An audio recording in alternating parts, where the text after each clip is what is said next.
अस्सलाम वालेकुम जी। हमल कंसीव नहीं हो रहा, इनफर्टिलिटी है, बांझपन का शिकार है, अंडे सही नहीं बन रहे, या इम्प्लांटेशन फेल हो जाता है, या पीरियड्स का प्रॉब्लम है।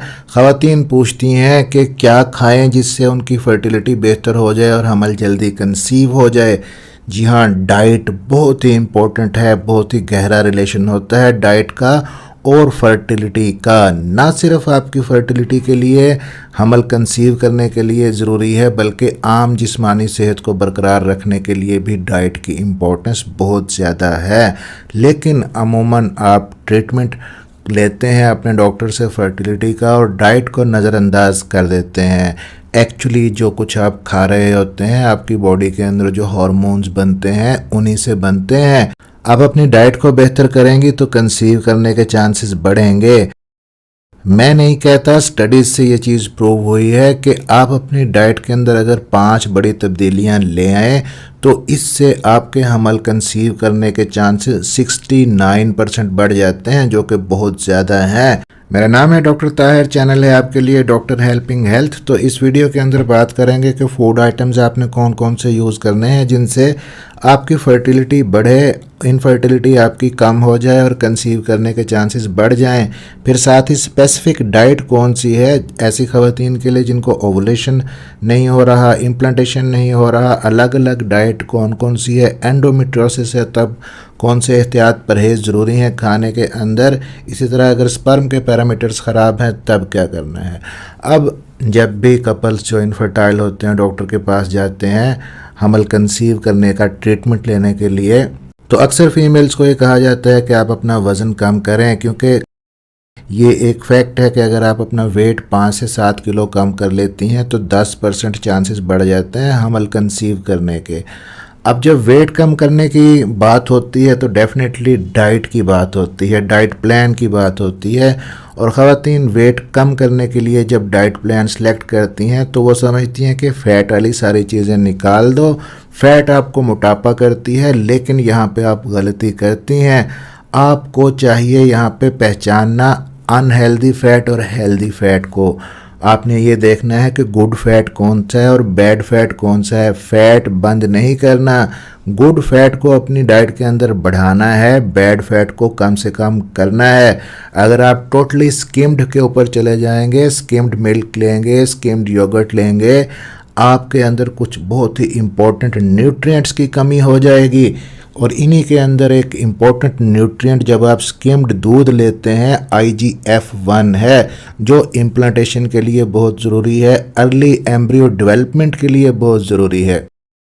लेकिन जब आप दूध को उबाल के उसका सारा कुछ उतार देते हैं ऊपर से, तो बाकी न्यूट्रिएंट्स के साथ IGF भी उसके अंदर कम हो जाता है। तो अगर आपकी फर्टिलिटी कम है तो लो फैट डेयरी के ऊपर जाने की बजाय फुल फैट डेयरी प्रोडक्ट्स लें, बैड फैट को निकाल दें, गुड फैट यूज़ करें। अब यहाँ पे ये भी बता दूं कि ये गुड फैट बैड फैट कौन कौन सी होती है। गुड फैट का मतलब है कि आप कहाँ कहाँ से ले सकते हैं। मछली से, आप फ्लैक्स सीड से ले सकते हैं, यानी कि जो अलसी के बीज हैं। इसके अलावा नट्स से ले सकते हैं, अखरोट बादाम से ले सकते हैं। आप जैतून का तेल अपने खुराक के अंदर शामिल करके उससे ले सकते हैं। बैड फैट क्या है? ये जितना भी ट्रांस फैट है, तली हुई चीज़ें हैं, जंक फूड है, प्रोसेस्ड फूड है, समोसा, बर्गर, पिज़्ज़ा, बाहर का जितना भी तला हुआ खाना, ये सारा बैड फैट है। तो इसको डाइट से कम करना है। फिर जो कुकिंग आप कर रहे हैं उसके ऊपर नज़र दौड़ाएं कि आप ऑयल कौन सा इस्तेमाल करते हैं। रिफाइंड ऑयल आपने यूज़ नहीं करना, उसकी बजाय ऑलिव ऑयल यूज़ करें, कच्ची घानी का तेल यूज़ कीजिए। अंडा जब आप लोग खाते हैं तो मोस्टली ये करते हैं कि जर्दी को छोड़ देते हैं, सफ़ेदी को खा लेते हैं कि जर्दी आपको नुकसान देगी, कोलेस्ट्रॉल बढ़ाएगी। हालांकि जर्दी के अंदर भी इम्पोर्टेंट विटामिन्स होते हैं, आपकी फर्टिलिटी को बूस्ट करते हैं। तो अंडा जब भी खाएं जर्दी समेत खाएं। फिर अपनी डाइट के अंदर कच्ची सब्जियों का सलाद और हरे पत्ते वाली जो सब्जियां हैं वो लाजमी शामिल करें। आयरन और फोलेट का बहुत ही अच्छा सोर्स होती हैं ये चीज़ें। सीजनल फ्रूट्स जो आ रहे हैं उनको अपनी डाइट में लाजमी शामिल करें। जो लोग फ्रूट्स और वेजिटेबल्स को खुराक के तौर पे लेते हैं, सलाद के तौर पे लेते हैं, उनके अंदर 8 से 12% चांसेस बढ़ जाते हैं कंसीव करने के। 3 किस्म का फ्रूट लें, जब भी फ्रूट खाएं उससे आपको मल्टीविटामिन्स का एक अच्छा बूस्ट मिलेगा। फिर सी फूड्स जो है वो भी कम से कम हफ्ते में 2 बार अपनी डाइट के अंदर लाजमी शामिल करें। ऐसे लोग जो सी फूड नहीं लेते उनके अंदर देखा गया कि फर्टिलिटी 79% है। जो सी फूड यूज़ करते हैं कम से कम हफ्ते में 2 से 3 मरतबा, उनकी फर्टिलिटी 92% पे चली जाती है। तो फर्टिलिटी रेट को बेहतर करने के लिए सी फूड भी ज़रूरी है। अब 5 कौन सी बड़ी तब्दीलियां हैं जो अपनी डाइट के अंदर आप करेंगे तो 69% चांसेस बढ़ जाएंगे कंसीव करने के। पहली चीज़ तो है कि आपने लो ग्लाइसेमिक इंडेक्स फूड लेना है। ऐसा फूड जिसका जीआई कम होगा आपके लिए फ़ायदेमंद है। जिसका जीआई ज़्यादा होगा आपकी बॉडी के अंदर एकदम से शुगर के लेवल को बढ़ाएगा, इंसुलिन रेजिस्टेंस पैदा करेगा, मोटापा आएगा, पीसीओडी का मसला होगा, ओवरीज के अंदर सिस्ट बनेगी, वेट गेन का प्रॉब्लम होगा। तो low sugar low carb diet के ऊपर आ जाएं। अब ये जो वाइट ब्रेड है या जो गंदम की रोटी है, इसको भी हम लो ग्लाइसेमिक इंडेक्स वाली नहीं कह सकते। अगर आप मल्टीग्रेन आटा लेके उसकी रोटी बनाएंगे तो वो आपके लिए ज़्यादा बेटर है। अब दूसरी तब्दीली आपने क्या करनी है, वही जो मैंने ऑलरेडी आपको बताया कि आपने बैड फैट को कम से कम करना है अपनी डाइट के अंदर और गुड फैट को बढ़ाना है। तीसरी चेंज आपने क्या लेके आनी है, प्रोटीन। प्रोटीन आपकी डाइट का एक हिस्सा है, लेकिन प्रोटीन जब आप लेते हैं तो 2 तरह के सोर्सेज होते हैं आपके पास। एक तो प्लांट बेस्ड आप पौधों से लेते हैं और दूसरा एनिमल बेस्ड। अभी जो प्लांट वाली प्रोटीन है आप कहाँ से लेते हैं, दालें, लोबिया, चने, ये सारे प्लांट का सोर्स हैं। जबकि एनिमल वाली प्रोटीन आप लेते हैं चिकन से, गोश्त से, मटन है, बीफ है। लेकिन अगर आपकी फर्टिलिटी मुतासर है, बेबी प्लानिंग आप कर रहे हैं, तो एनिमल प्रोटीन ज़्यादा नहीं लें, अपनी बॉडी को प्लांट प्रोटीन के ऊपर शिफ्ट करें। एनिमल प्रोटीन आपकी बॉडी के अंदर इन्फ्लेमेशन पैदा करती है। ऐसी खवातीन जिनको पीसीओएस का मसला है, ओवुलेशन ठीक नहीं होती है, आईवीएफ फेल हो जाता है, उनको चाहिए कि अपना protein source plant based protein के ऊपर शिफ्ट करें। अब यहाँ पे चौथी चीज़ है जी फॉलिक एसिड। आपने अक्सर देखा होगा कि डॉक्टर लिखते हैं फॉलिक एसिड की गोलियां जब भी आप हमल कंसीव करने की दवाइयां लेने जाते हैं। तो नेचुरली आप ये कहाँ से ले सकते हैं, लीफी ग्रीन जो वेजिटेबल्स हैं, पालक के अंदर होता है, भिंडी के अंदर होता है, बीन्स के अंदर होता है, ऑरेंजेस के अंदर होता है फॉलिक एसिड, आपको लाजमी लेना है। अब 5वें नंबर पे 5वीं चेंज आपने क्या करनी कि आपने स्किम्ड डेयरी प्रोडक्ट्स की बजाय फुल फैट डेयरी प्रोडक्ट्स लेनी है, जैसे कि ऑलरेडी मैंने बताया। अब रेड मीट के बारे में अक्सर लोग पूछते हैं कि क्या गोश्त जो है, बड़ा गोश्त जिसको कहते हैं, वो खा सकते हैं। तो रेड मीट आप कम से कम लें, ये आपके हार्मोन्स को डिस्टर्ब करता है और साथ ही साथ आपकी बॉडी के अंदर इन्फ्लेमेशन, सोजिश पैदा करता है। एंडोमेट्रियोसिस की बीमारी जिन खवातीन को है वो ख़ास तौर पर रेड मीट का परहेज़ करें। अब दही के बारे में खवातीन का सवाल होता है कि क्या वो दही ले सकती हैं, क्या फर्टिलिटी के लिए अच्छी है। जी हाँ, बहुत ही अच्छा सोर्स है आपके लिए प्रोबायोटिक्स का, जो कि आपकी गट हेल्थ को भी ठीक रखती है और साथ में आपके इम्प्लांटेशन रेट को भी बढ़ाती है। तो दही को नाश्ते के अंदर लाजमी शामिल कीजिए। फिर सवाल रह जाता है जी चाय और कॉफ़ी का। तो इन दोनों में से निस्बतन चाय कॉफ़ी की निस्बत बेहतर है। चाय के अंदर कैफ़ीन कम होती है, कॉफ़ी के अंदर ज़्यादा होती है। 2 कप चाय एक सुबह एक शाम में आप ले सकते हैं।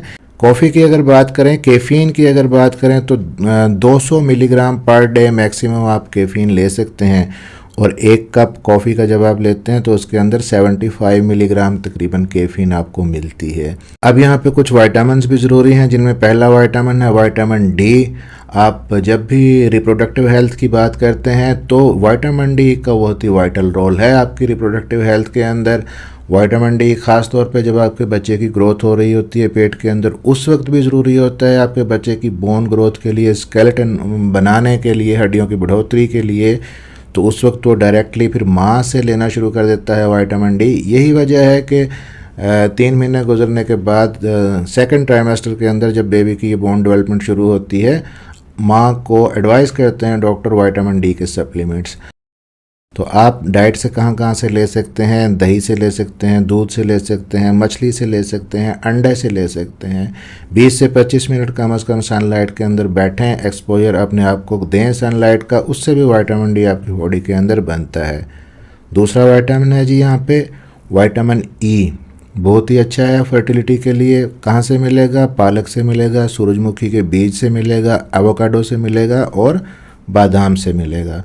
तीसरा विटामिन जी विटामिन B6 है। ऐसी ख़वातीन जो ओरल कंट्रासेप्ट पे रही हैं, खाती रही हैं मनसूबाबंदी की गोलियां काफ़ी अरसे तक, उनके अंदर B6 की कमी अमूमन हो जाती है।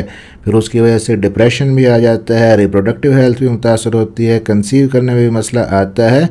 और B6 कहाँ से मिलता है? पालक से, मछली से, सूरजमुखी के बीजों से।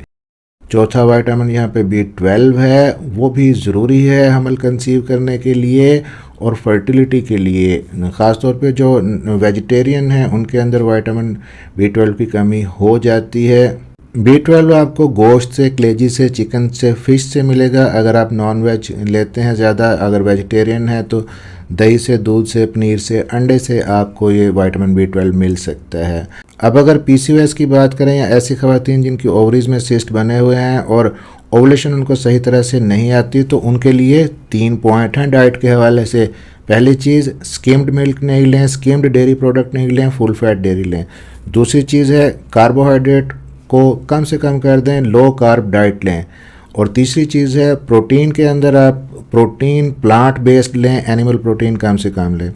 इसी तरह जो ख़वातीन एंडोमेट्रियोसिस की बीमारी जिनको है, वो रेड मीट को कम से कम कर दें अपनी डाइट के अंदर। ओमेगा 3 फैटी एसिड को ज़्यादा से ज़्यादा लें। जो ख़वातीन ओमेगा 3 फैटी एसिड लेती हैं उनके अंदर एंडोमेट्रियोसिस के जो रिस्क है, चांस है, 22% कम हो जाता है। और फाइनली अगर स्पर्म की क्वालिटी की बात करें, हस्बैंड के स्पर्म की क्वालिटी ख़राब है, उसको बढ़ाना है, तो पहले तो ये देखें कि कहीं शुगर तो नहीं है, डायबिटीज़ तो नहीं है। उसकी वजह से भी स्पर्म की क्वालिटी मुतासर होती है। कुछ मेडिसिन हैं जो ब्लड प्रेशर के लिए यूज़ की जाती हैं, उससे भी स्पर्म की क्वालिटी मुतासर होती है। फिर अगर स्मोकर हैं, सिगरेट पीते हैं, सिगरेट नोशी से भी स्पर्म की क्वालिटी, ख़ास तौर पे स्पर्म के अंदर DNA फ्रेगमेंटेशन होने लग जाती है। बज़ाहिर स्पर्म की रिपोर्ट ठीक होती है, काउंट भी ठीक होता है, लेकिन स्पर्म के अंदर DNA फ्रेगमेंटेशन होती है जिसकी वजह से कंसीव नहीं होता। और स्मोकर्स के अंदर DNA फ्रेगमेंटेशन ज़्यादा होती है। जिंक वाली खुराक को अपनी डाइट के अंदर बढ़ाएं। और साथ में जिनके स्पर्म की क्वालिटी लो है वो सी फूड का इस्तेमाल लाजमी करें। फलों के अंदर अनार और केले का इस्तेमाल करें। साथ में आप एक उबला हुआ अंडा डेली बेसिस पे खाएं और अखरोट और बादाम को भी अपनी डाइट के अंदर लें। डार्क चॉकलेट हफ्ते में 2 से 3 बार खाएं। और एंड में आपको बताता हूं कि अगर आप प्लास्टिक के बर्तनों के अंदर खाना सर्व करती हैं, प्लास्टिक के बर्तन यूज़ करती हैं, तो वो नहीं करें। ख़ास तौर पे अवन के अंदर जब आप प्लास्टिक के बर्तनों के अंदर खाना डाल के गर्म करने के लिए लगाते हैं तो बहुत ही नुकसानदेह केमिकल्स बनते हैं। उसकी बजाय शीशे के बर्तन आप इस्तेमाल कर सकती हैं। कुकिंग करते वक्त आपने जो टेफ्लॉन कोटेड मटेरियल होता है, जो बर्तन होते हैं कुकिंग वाले टेफ्लॉन कोटेड, वो बिल्कुल भी यूज़ नहीं करने। ये कार्सिनोजेनिक हैं, कैंसर भी पैदा करते हैं और फर्टिलिटी को भी मुतासर करते हैं। और इन द एंड स्ट्रेस को कम करें अपनी लाइफ के अंदर से, आइसोलेट ना हो जाएं बिल्कुल, शेयर करें अपने प्रॉब्लम को अपने दोस्तों के साथ। और अगर आपको इनफर्टिलिटी है, बेबी नहीं है, तो इसमें आपका कोई फॉल्ट नहीं है। आप अपनी तरफ से जो अच्छा कर सकती हैं कीजिए और बेहतर रिजल्ट्स की उम्मीद रखिए। मिलते हैं इस तरह की अगली किसी इन्फॉर्मेटिव वीडियो के अंदर। अपना ख्याल रखिएगा, दुआओं में याद रखिएगा। अल्लाह हाफिज़।